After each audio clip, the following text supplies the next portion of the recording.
C'est une cause qu'elle a souhaité défendre. Alors que chaque année un enfant sur 10 est touché par le harcèlement scolaire, Inès Reg a décidé d'accompagner 6 collégiens le temps d'une expérience inédite. Tous sont partis à la découverte de méthodes mises en place dans d'autres établissements et ont pu découvrir différentes façons de gérer ce fléau. Durant plusieurs semaines, l'humoriste a ainsi été à leur écoute mais s'est aussi livré sur sa propre expérience dans le documentaire À Bonne École, Les enfants contre le harcèlement est diffusé sur Canal+. Jai était harcelé dès l'école primaire à cause de ma petite taille. Jusqu'à une 5e, Jai de très mauvais souvenirs, pourtant c'est à ce moment-là qu'on commence à se construire. Je me rappelle d'une époque où quand on ne portait pas de marque, quand on n'était pas coiffé comme il fallait etc. On était la risée de tout le collège.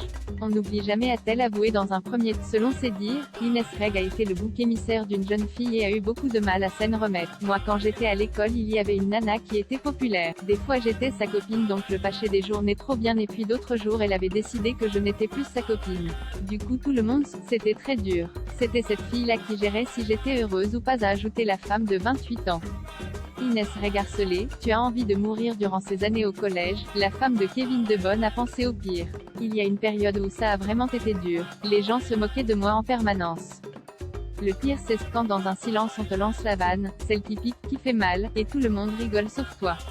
Tu as envie de mourir. J'ai tellement de souvenirs de moi seule dans la cour de récré, à marcher et à attendre que le temps passe pour pouvoir retrouver ma famille.